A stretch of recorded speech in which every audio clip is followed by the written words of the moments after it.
এটি রাজধানীর কারওয়ান বাজারের দৃশ্য। টানা কয়েকদিনের বৃষ্টিতে বাজারের এমন বিশৃঙ্খল পরিবেশ। সপ্তাহের ব্যবধানে সকল পণ্যের দাম কেজিতে ২০ থেকে ২০০ টাকা পর্যন্ত বেড়েছে। সব ময়লা যেখানে সেখানে মানুষ ফেলছে, মানুষের ময়লা নিষ্কাশন করার কোনো সচেতনতা নাই। দেখছেন, এবার এই জন্য তো বাইরের লোকজন তো এই ময়লা ফেলায় নাই, এবং এই পানি বেঁধে গেছে। দেখেন এখন পশলা, মানুষ তো রোগ জীবাণু ছড়াইতেছে। তো আমাদের আসলে এই ময়লা আবর্জনা পরিষ্কার পরিচ্ছন্নতার ব্যাপারে সচেতন হওয়া দরকার। বাজারে গিয়ে বিপাকে পড়েছে নিম্ন ও নির্দিষ্ট আয়ের মানুষ। চাহিদা অনুযায়ী পণ্য নিতে হিমশিম খাচ্ছেন তারা। দাম বেশি থেকে নিতেছি, কম কম করে কিনতেছি। আয়ের সাথে তো ব্যয় তো আমাদেরই হয় না, অ্যাডজাস্ট হতে। কাঁচামরিচের দাম 200 টাকা, এটা আসলে অনেক বেশি, তুলনামূলকভাবে বেশি। এখানে আসলাম আড়তে, সেখানে দেখি বেশি, আমাদের ওখানে তো আরো বেশি। পেঁপে ও পটল ছাড়া কোনো সবজি ৮০ টাকা কেজির নিচে নেই। বেশিরভাগ সবজির দাম ১০০ টাকার আশেপাশে।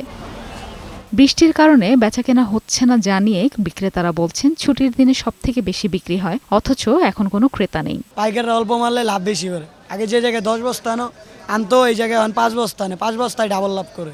সকালে আমাদের বিক্রির টাইমে বৃষ্টি, এই কারণে বেচাকেনা একবারে খারাপ। দেখছেন কাস্টমার নাই। ১৫০ টাকার কাঁচামরিচ ২০০ থেকে ২৫০ টাকায় বিক্রি হচ্ছে। একইভাবে ৩৫ থেকে ৪০ টাকা পেঁয়াজের কেজি এখন ৬০ টাকা। নিত্যপণ্যের দাম মধ্যবিত্তদের নাগালের বাইরে বলে জানালেন ক্রেতারা। যেখানে আমার নিত্য প্রয়োজনীয় লাগে, আধা কেজি মাল লাগে, আমি করি ওখানে ২৫০, কিন্তু ওর চেয়ে খাওয়া কমিয়ে দিছি।